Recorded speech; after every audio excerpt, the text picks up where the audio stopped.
Au nom du Père et du Fils et du Saint-Esprit. Amen. La paix de Jésus soit dans votre maison. Salut les amis, j'espère que vous allez bien, que vous êtes en forme. Le remède à la médisance, il existe. Merci Jésus.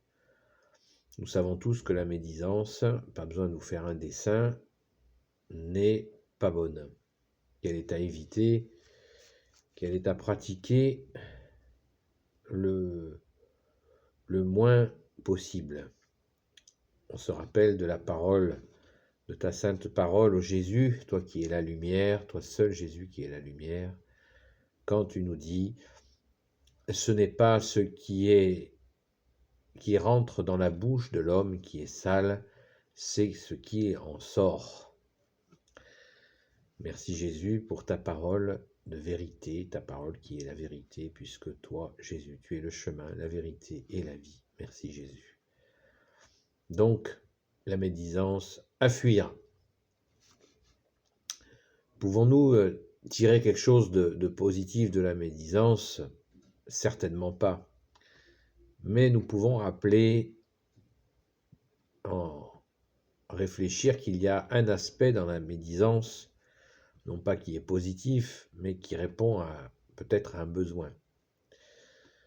Je ne suis pas enseignant, je ne suis pas théologien, je ne suis pas conseiller spirituel. Cependant, nous sommes humains. Et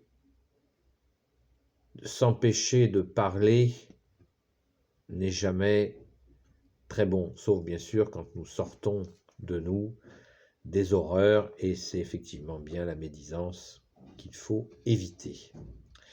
Alors, si l'on retient un aspect de la médisance, c'est bien celui de s'exprimer par rapport aux autres.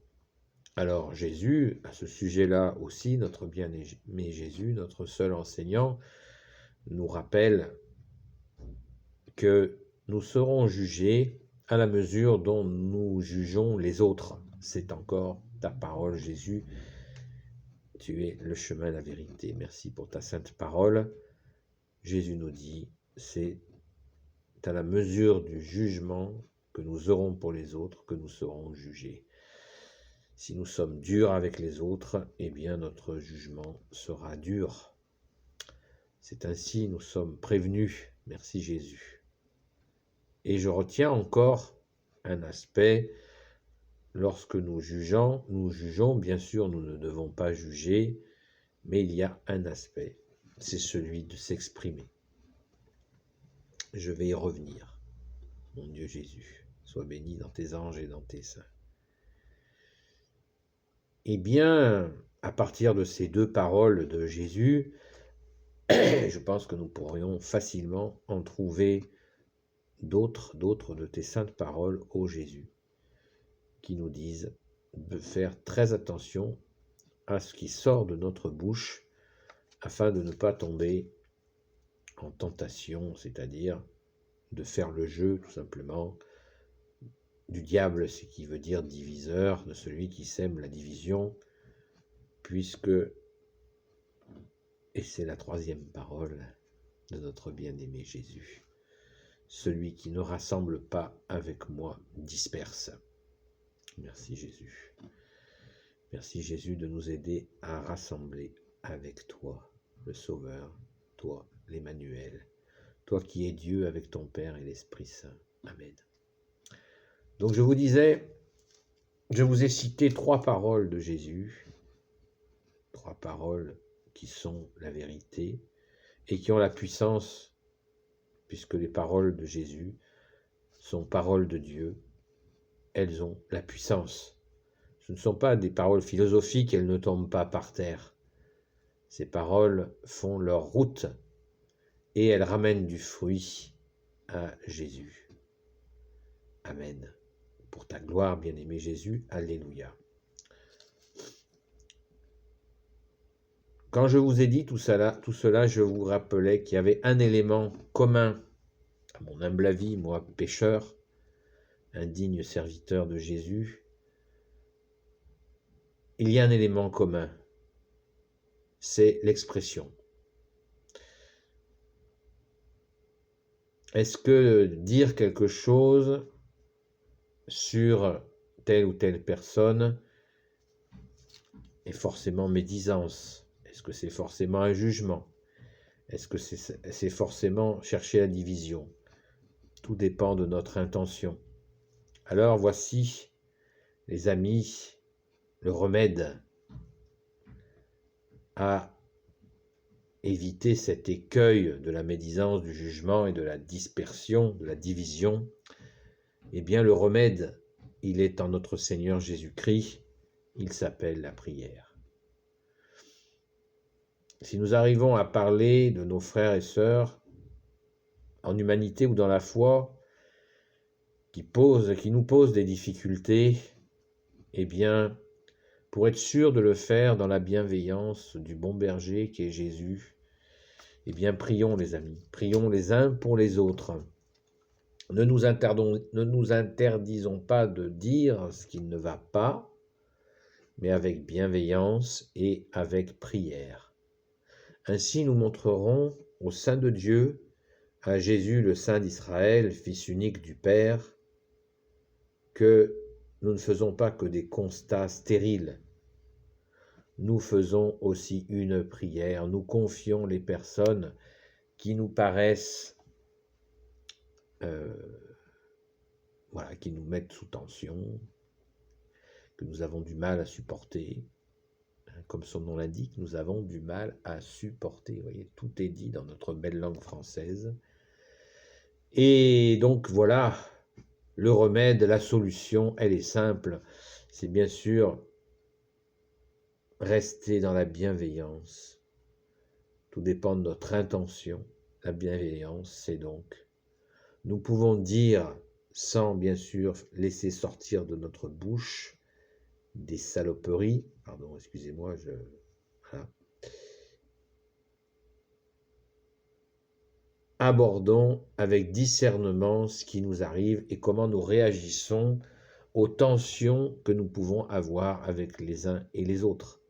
Et la meilleure façon, l'ultime façon de montrer à notre bien-aimé Jésus que nous sommes bienveillants, c'est que nous prions. Offrons ce temps de prière pour ces personnes que nous commentons la situation avec telle ou telle personne. Eh bien, prions pour ces personnes. Un Notre Père, dit Je vous salue Marie, pour une personne ou plusieurs personnes. Et ainsi, nous porterons du fruit, car nous ne ferons pas un constat stérile, un constat froid, déshumanisé, dénué d'amour. Nous ferons un constat qui viendra s'appuyer sur l'amour de Jésus. Car quand nous prions, qu'est-ce que d'autre que de l'amour? Quand nous prenons un temps pour prier pour nos frères et sœurs qui souffrent, qui peinent, qu'ils soient des frères et sœurs en humanité ou dans la sainte foi catholique. C'est ainsi, et c'est la garantie, que nous sommes bienveillants. Voilà. Et à travers ces prières, Jésus nous enseigne à supporter, à patienter, que la personne transforme ce qui est insupportable chez elle, car en la confiant à Jésus, tout est possible. Absolument tout est possible.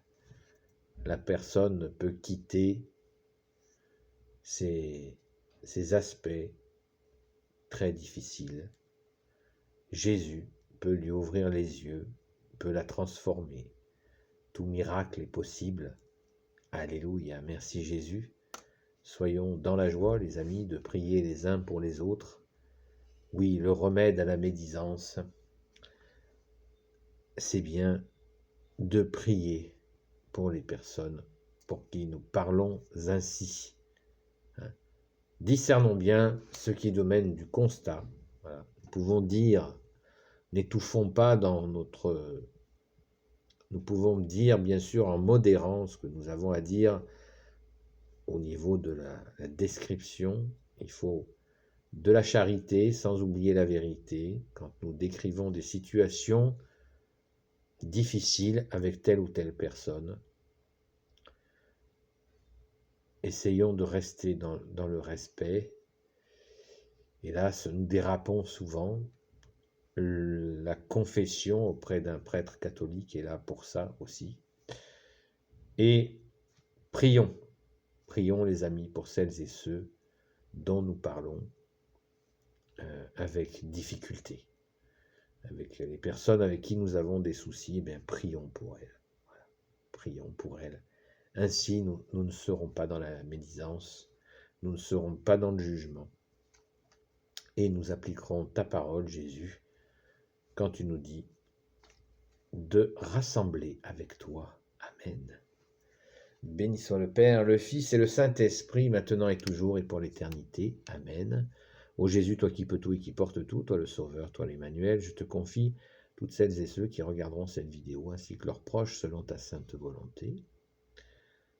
Sainte Marie, Reine des cieux, toi l'Immaculée Conception, toi qui écrases le serpent, toi qui as la lune sous tes pas. Pardon. Saint Joseph, toi le juste et le saint, toi le sage, toi la terreur des démons, toi le saint gardien de la Sainte Église catholique. Et Sainte Marie-Madeleine, notre chère sainte patronne, et vous tous les saints et saintes, amis de Jésus, je vous confie toutes celles et ceux qui regarderont cette vidéo, ainsi que leurs proches, selon la sainte volonté de Jésus, Saint Michel Archange, qui est comme Dieu, Saint Gabriel Archange, Saint Raphaël Archange et tes anges guérisseurs, et vous tous les anges qui servez Jésus, je vous confie toutes celles et ceux qui regarderont cette vidéo, ainsi que leurs proches, selon la sainte volonté de notre seul roi, Jésus. À bientôt les amis, la paix de Jésus soit dans votre maison, et à bientôt.